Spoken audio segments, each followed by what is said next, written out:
affairsbrief.com, is our guest right now. We're taking phone calls on this Friday edition. Lord willing, I'll be back this Sunday, 4 to 6 p.m. Central. And there's InfoWars Nightly News, of course, 7 o'clock weeknights. We thank you all for your support and spreading the word. Ray in Illinois, he says he's a city council member. He wants to know what's next for the USA. Go ahead, Ray. Hi, Alex. Hi, Joel. I've been a council member here for the past 3 years, and I actually got involved into doing this because of Alex and people like Alex and George and a few other like-minded people.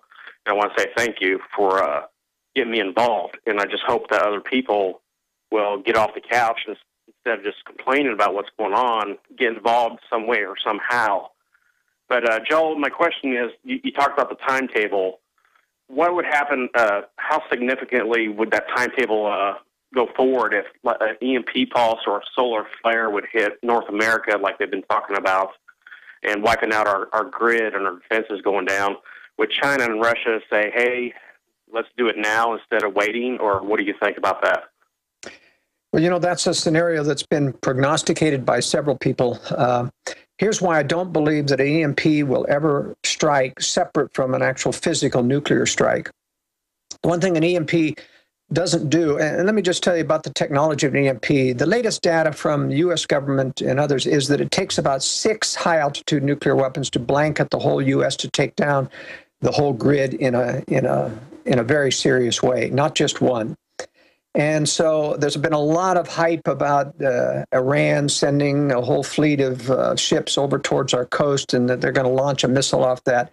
Just not technically very feasible to do that. It takes more than one missile.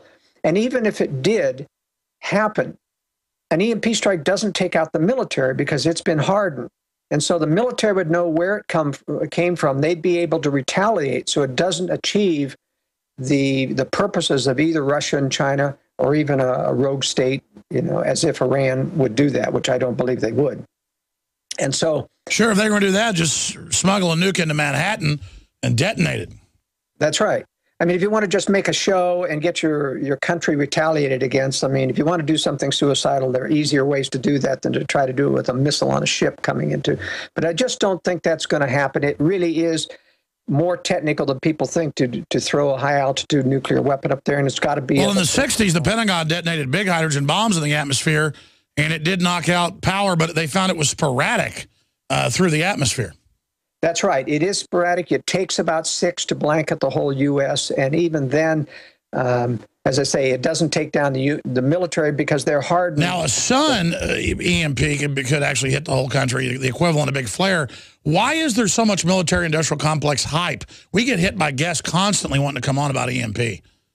Well, I don't know. You know, government agents have been hyping a lot of things, and frankly, anybody who calls up, me included, and says, I'm an insider in government and I have some top secret information for you, I don't take it. Because nobody in today's NSA can get away with talking to anybody on our side without getting caught. So there are cases where whistleblowers speak out, but usually it's public to the Associated Press. The police chief, after I interviewed him, went public to the Associated Press. Ali Philippus about the military buying off the city for covert operations, and Thomas Sanchez of Kingsville. I've also been sent stuff by state police. I've been sent stuff by federal marshals.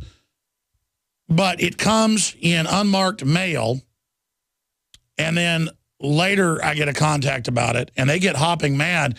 I got a call about the missing nukes, and I'm not going to say from who, but it was people that didn't know there were nukes hidden at Daesh, were freaked out and got concerned. So there are, but then they never would talk to me after. And I can't say any more to let out who it is, but a big thing happened over that. Enough for me to fear for my life.